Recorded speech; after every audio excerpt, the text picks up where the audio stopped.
Once again, good morning. My name is Tim Sweat, T-I-M-S-W-E-A-T, Fire Chief and EMS Director for Clayton County Fire and Emergency Services. On the morning of July 29th at approximately 10:42 a.m., our mobile integrated healthcare team responded to 3406 Rex Road, the location of Now Faith Apostolic Church, following up on a 911 call where a young female was injured during an altercation. Upon arrival of our mobile integrated healthcare team, consisting of a paramedic lieutenant and a nurse practitioner, they observed evidence suggesting that individuals, including youth, were indeed living in the space. Upon confirmation that the facility was possibly operating as a board and care home, Assistant Fire Marshal Captain Spencer Way self-dispatched to the scene around 1:00 p.m. the same afternoon. He made contact with Ms. Trayon Watley, who identified herself as the Director of National Youth Placement. Ms. Watley granted entry to the lower level of the church, where Captain Way observed the following, which was documented via a video recording: multiple rooms and youth actively living in the space. After confirming these findings, Captain Way reported his findings to the County Fire Marshal, Chris Cameron, who then responded to the scene. Upon the arrival of Fire Marshal Cameron, he contacted Dr. Carol Brady, who identified himself as the owner of National Youth Placement. Dr. Brady explained, his business formerly operated at 125 Highway 138, however, had to vacate due to flooding issues. Dr. Brady stated that the State Fire Marshal granted permission for their relocation to the church facility. This statement by Dr. Brady was consistent with a previous statement made by the facility director, Trayon Watley, during a recorded interview with Captain Spencer Way. Fire Marshal Cameron clarified that while the State Fire Marshal has jurisdiction over certain church properties, this particular location does not fall under the jurisdiction of the State Fire Marshal. In addition, the occupancy classification for the church is assembly and not that of a board and care. Additionally, he informed Dr. Brady that the location had numerous fire code violations. Dr. Brady disagreed with that assessment, insisting he had prior approval. At this point, Fire Marshal Cameron chose to leave the scene and report back to fire headquarters. Around 4:00 p.m. on July 29th, I myself met with Fire Marshal Chris Cameron, where he provided a detailed briefing on the situation at 3406 Rex Road, including the presence of multiple fire code violations and the occupancy concerns. I immediately directed Chief Cameron to contact the State Fire Marshal, Craig Ladnolt, to determine whether the state had authorized the relocation of the youth to the church facility. Chief Cameron spoke directly with Chief Ladnolt, State Fire Marshal, via phone call at 7:59 p.m. on the evening of July 29th, where Chief Ladnolt made the following very clear. The state had not authorized the relocation. If anyone within the State Fire Marshal's office had suggested otherwise, he was overruling it. State Fire Marshal Ladnolt emphasized that he does not have jurisdiction over this particular church property. He affirmed that jurisdiction lies solely with the local fire authority, in this case, Clayton County Fire and Emergency Services. In addition, Chief Ladnolt provided an email statement on August 7th stating the following. Point your attention to the screen. Email from State Fire Marshal Craig Ladnolt to County Fire Marshal Chris Cameron, dated August 7, 2025 at 9:41 a.m. regarding request for statement regarding jurisdiction and use of 3406 Rex Road as a board and care facility. Good morning, Chief Cameron. This office has no knowledge of this facility, and more specifically, any knowledge of persons being approved to reside there. The person making claims to the contrary should produce documentation to support that position, as this office would certainly have provided written documentation of such approval. Kindest regards, Craig Ladnolt, State Fire Marshal, Office of the Commissioner, John F. King.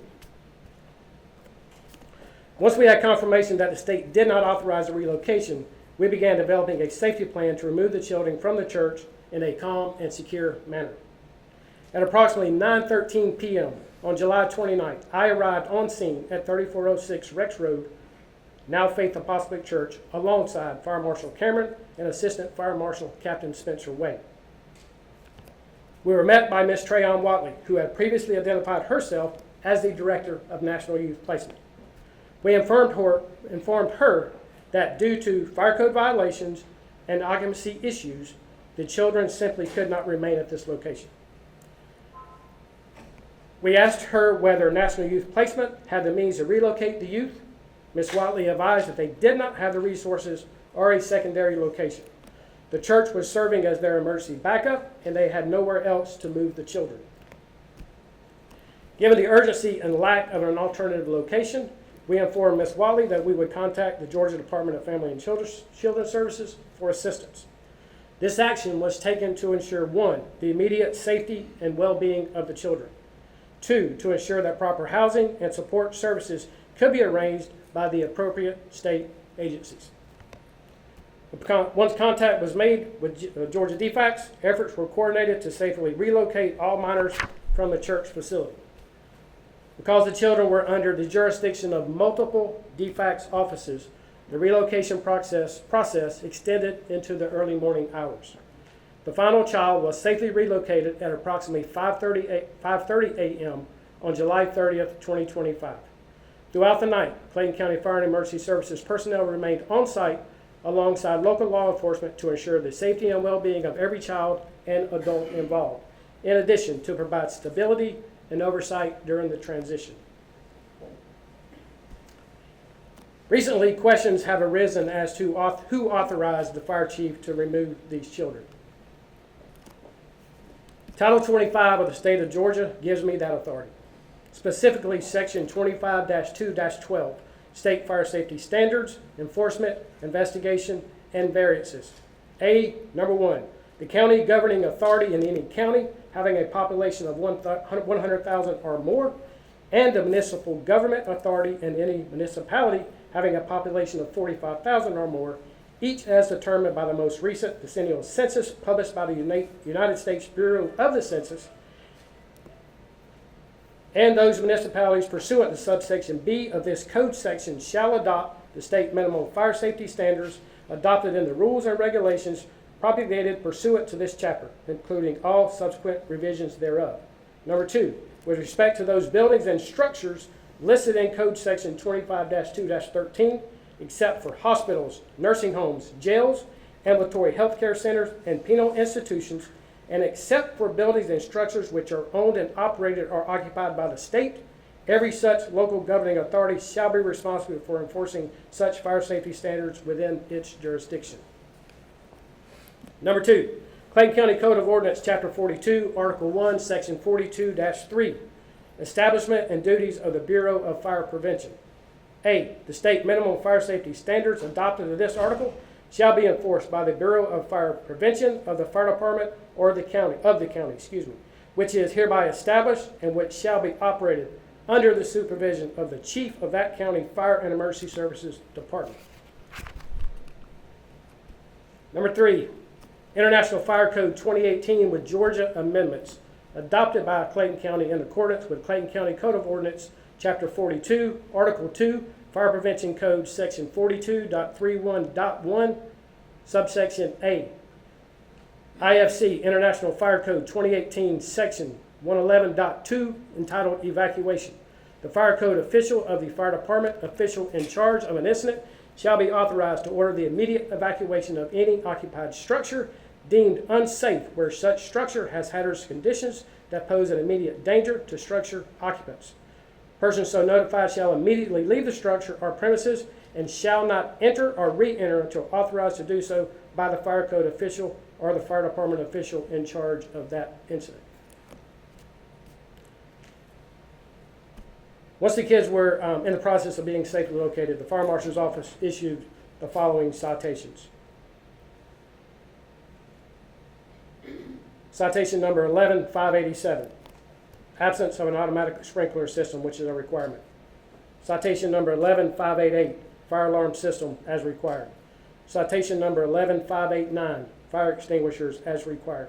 Citation number 11951, general requirements for a board and care occupancy. And citation number 11952, required means of egress. These citations are scheduled for review before the Clayton County Code Enforcement Board on September 9th, 2025. Next, I want to speak to some false statements that have been painted.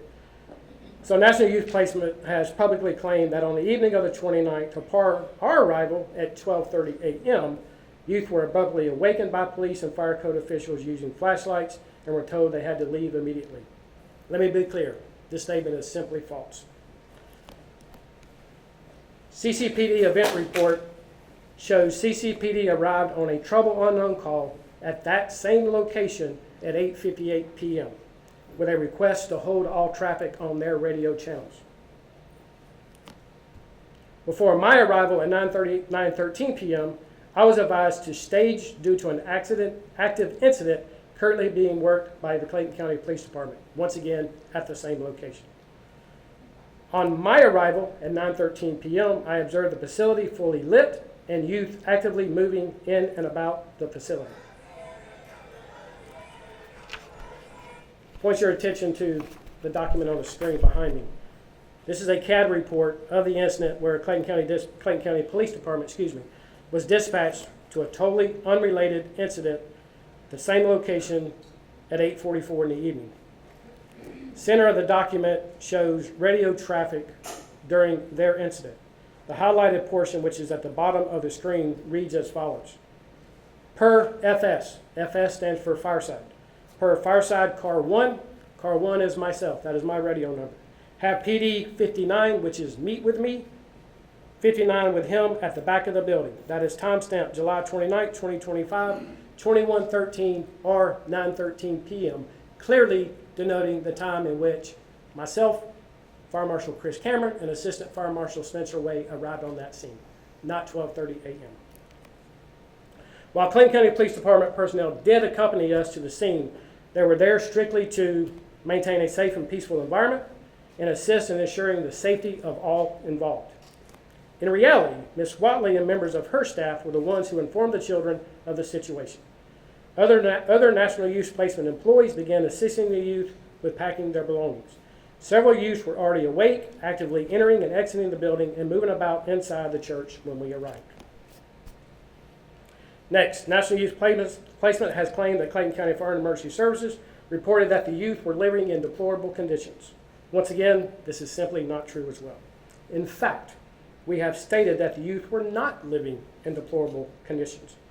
In fact, we have repeatedly stated, including in multiple interviews with the news media, that one, the primary concern was not the living conditions themselves, but the unauthorized and unsafe use of a building not designed or approved for a board and care facility. The change in occupancy classification due to the space being used as a board and care facility was the root cause of the observed fire code violations. According to NFPA, National Fire Protection Association 101-2018 edition, section 18.1.1.4, any changes in use or occupancy that introduces a new occupancy group or increases the hazard to the life safety classifies the area as a new occupancy, and thus all requirements for new occupancies shall apply. Once again, the lack of a sprinkler system, active fire extinguishers, and the like. Our actions were grounded in life safety, fire code compliance, and legal authority, not in judgment of the facility's cleanliness or basic provisions. However, what you will see in the next slides is substantial work to improve the conditions post our inspection and prior to the facility's news conference. Lastly, National Youth Placement has stated that I myself was aware that this was their second time utilizing the church as an alternate location to house youth. Simply not true again. At no point was I nor Clayton County Fire and Emergency Services made aware that the church was ever previously used for this purpose. Had we been notified, we would have taken the same steps to ensure applicable fire codes and ensure the safety of all occupants at that time.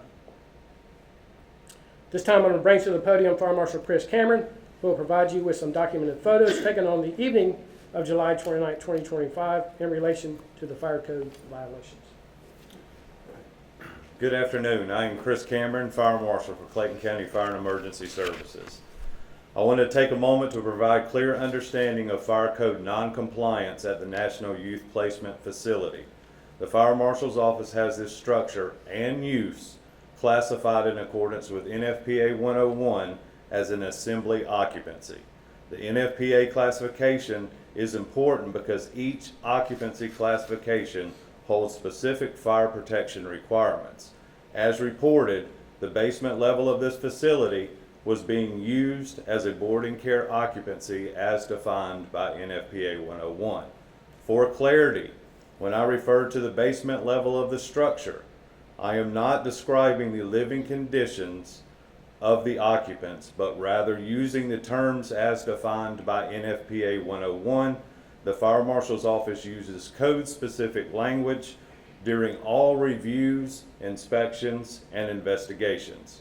To provide a simplistic overview of the fire code violations, I have provided several photos which will be posted on the screen of the facility, all dated and time-stamped from the evening of July 29th. So if I can draw your attention to the first photo. This first photo captured on July 29th is of the main corridor leading into the basement level.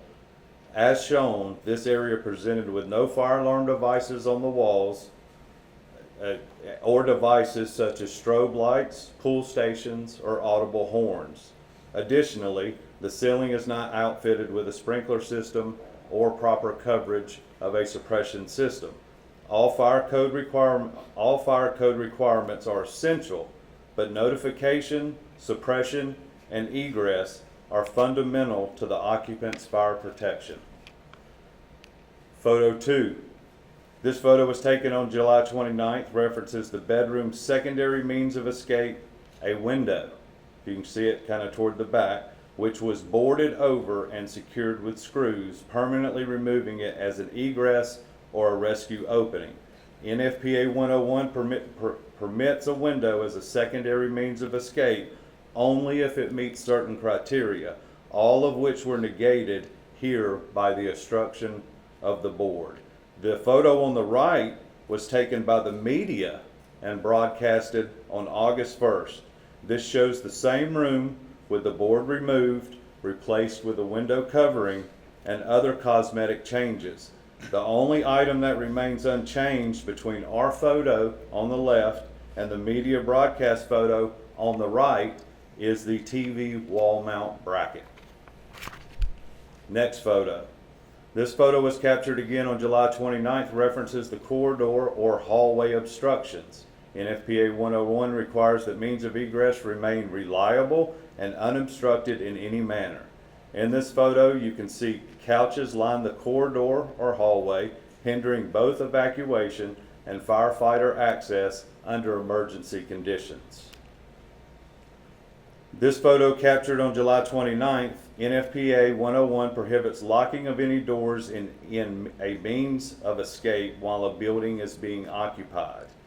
On July 29th, the basement exit doors were locked and controlled by the staff to egress the facility, per fire code. If any amount of specialized security measures are in place, and auto-locking mechanisms and release mechanisms are required. The next photo. This photo was captured on July 29th in accordance with the International Fire Code and NFPA 10. No fire extinguishers were found within the required 75 feet of travel distance on the basement level. This was for all corridors. Based on the travel distance, each corridor would require at least one extinguisher, maybe more depending on the distance. The absence of fire extinguishers left the facility without even the most basic aspects of fire protection. Next photo. This photo captured on July 29th references the violation of a minimum of 3-foot clearance per International Fire Code to the electrical panel. This panel was surrounded by shelving and combustible materials, presenting both code violation and a major hazard. Next photo. This photo was taken July 29th as well. The International Fire Code restricts the storage of fuel-powered equipment unless proper fire rating protection or a sprinkler system is provided. Please note the generator that was stored inside without said protections.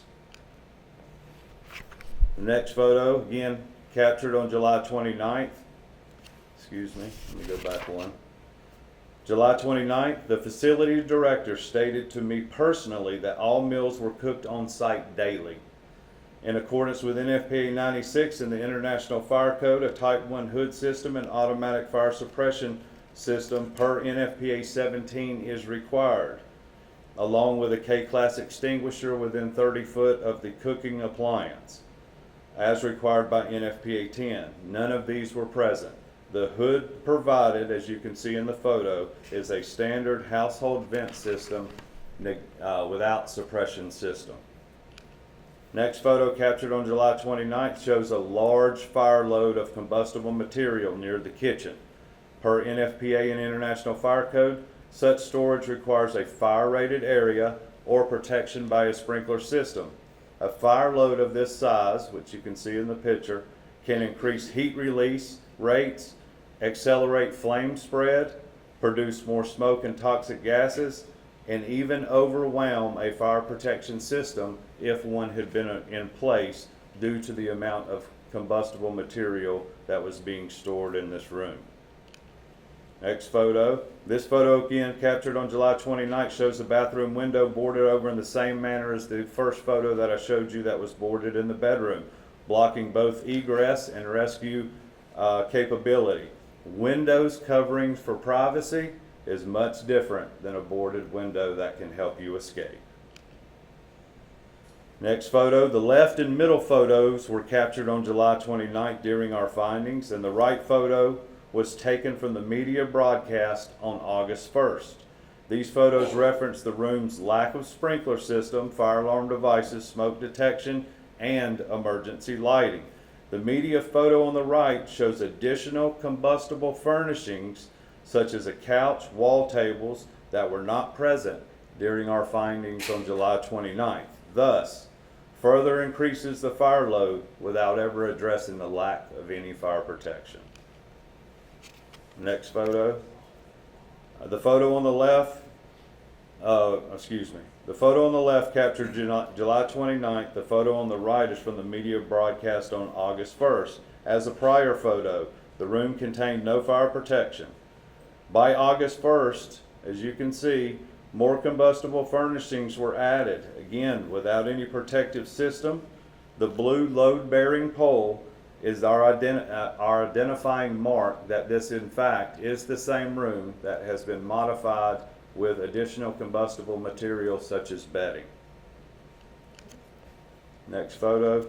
The left photo captured on July 29th. Middle and right photos are from August 11th media coverage.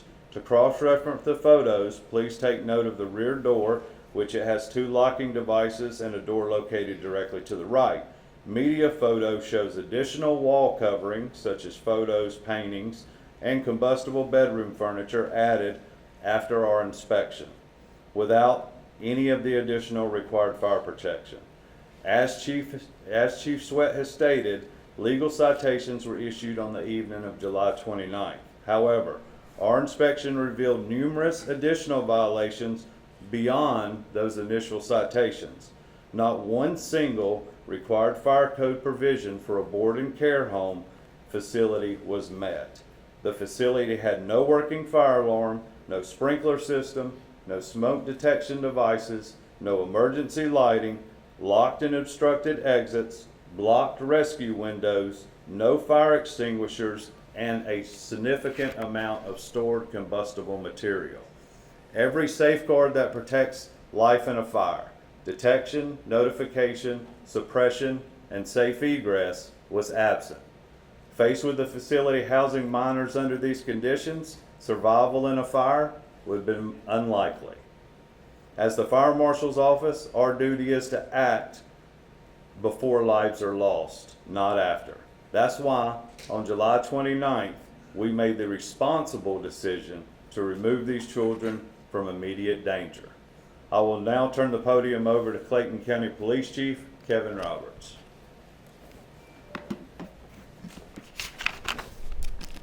Good morning.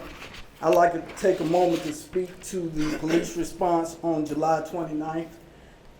On July 29th, as previously stated, officers responded to a trouble unknown call at the location at 8:44 p.m. While the officers were investigating the call, they learned that it was in reference to juveniles possibly leaving the facility. During their investigation, they were able to locate those juveniles on scene, and as they were conducting their investigation, Clayton County Fire and EMS personnel arrived on scene, as previously stated, and alerted the officers that the juveniles on scene would need to be transitioned to state defects facilities elsewhere due to the violations that were just rendered here.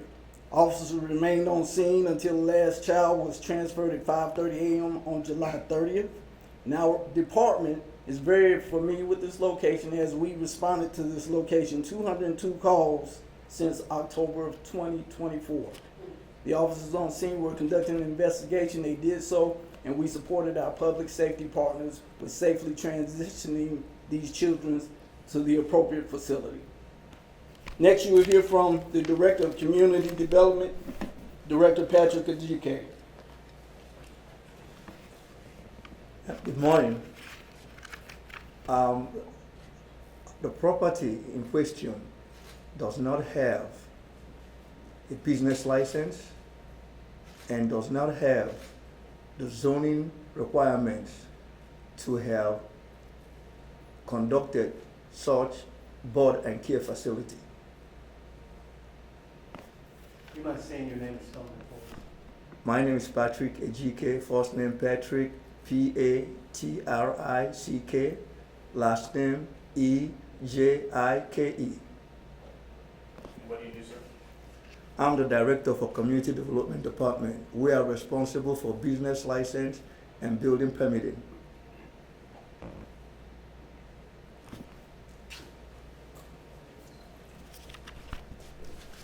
At this time, that concludes the updated information that we have to share. We'll take a few moments and answer a few questions. Chief, Yes, sir. I'm sorry. Just out of it.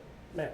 I wanted to clarify, I sent an email said August 7th, but you said that you found out about the, state marshal on the day of, so I wanted to clarify if you knew you had, authority over that facility on the day of or on August 7th. If I think I understand your question correctly, you're asking me if I knew or the fire department knew that we had authority over that facility prior to confirming that through the state fire marshal? If that's the question, then the answer is yes. However, given that the facility owner and director confirmed on 2 different occasions through video recordings that they were given permission by the state fire marshal, I chose to reach out to him or direct Chief Cameron to reach out to him to confirm that. That was confirmed via phone call on the same day. In addition, Chief Landau provided his response via an email, which was received yesterday morning. Chief, this started out as a police call. Why did fire get involved? So we were already involved due to, once again, a 911 call where we responded to that location on an altercation between 2 female occupants, where one of the female occupants were injured, and we subsequently transported her to the hospital. Our crews at that time, looking at the setting, if you will, kind of reached out through an internal system that we have, notified our mobile integrated healthcare team, say, hey, you may want to go look at this facility. We're not really sure exactly what they're doing. So that process started immediately. So there were 2 separate calls? Yes, going absolutely. Let me reiterate. Yeah. We were already actively working once State Fire Marshal confirmation was confirmed at, I believe, 7:59 p.m. that evening. Myself, Fire Marshal Cameron, immediately began to put our plans together and responded to the church. We would have arrived prior to 9:13. However, once again, there was a separate incident that Chief Roberts has confirmed where his department was summoned to the scene by the individuals of the facility on a separate, unrelated matter. Upon our arrival, we were once again told to stage until PD could ensure that that space was safe for us to enter. So these are two kids fighting, did you say that? I'm sorry? Yes. You're involved in what? Yes. Now, what I'm trying to understand, Chief, is there were 204 calls to this facility. There was not one opportunity for you guys to get involved in none of those calls? Now, those 202 calls that were captured by dispatch were primarily police calls. The calls ranged from missing children to runaways to disturbances at the facility. So it's not necessarily EMS involved. We come out all the time to situations where there are disturbances. We take reports, we settle disputes, and we leave. So we can't speak to the need for prior EMS, but the majority of these calls are police-related response calls. If the head or director of this facility has had over 200 calls to this facility and they're allegedly breaking so many code violations, are there any penalties involved? And have they had any run-ins with either law enforcement or fire and EMS in the past? Once again, I think I understood. So from fire's perspective in regards to enforcing fire codes, that's more of an administrative process, not really a criminal, if you will. So criminally speaking, we enforce fire codes through our authority through the state and the national level, and once again adopted by county code and ordinances, where we cite businesses, occupants. They then go before the code enforcement board, where that board will rule in favor of us and or the occupant, and in favor of us, they're enforced fines. Our codes strictly say it's $1,000 per citation. So once this is heard at the code enforcement board on September 9th, if ruled in our favor, then the occupant will be charged a $1,000 fine per the 5 citations for a $5,000 fine. Chief, can you clear this up? The pastor says that he was told, maybe the fire marshal can, that he was told that he'd be given an opportunity to correct what you guys cited him for. And then the next thing he says he knows is you guys come in and start removing kids. Is that accurate, or is there something that we can clear up here? Sure, he has every right if he wants to go and try and correct the violations, but the fact still remains on the evening of July 29th at 9:13 p.m. when we arrived, you were operating a boarding care home and those violations were in place. It doesn't negate the fact that those violations simply go away. So those violations will be heard via the Code Enforcement Board, where a ruling will be made. But by all means, if you know Dr. Brady or the business itself chooses to move forward with getting the proper fire protection systems in place. Sorry, I didn't phrase that right. He meant that he would be allowed to stay, keep the kids there. Sure. While he made that was never an option. No, sir. No, sir. Chief, obviously with housing kids there for however long it was, I mean, something bad could have happened previously. Are you thankful that nothing bad happened before you guys noticed with that? I mean, it could be a completely different call. You guys could have got a fire and people could have been killed. I mean, do you think? Thank you for asking that question. So, as Chief Cameron kind of stated in his comments, when this was brought to his attention as the county fire marshal, and then brought to my attention as the county appointed fire chief, per the laws, which I went through earlier in my presentation, we have a duty to act. If I simply would have turned my head and not acted, and heaven forbid something happened,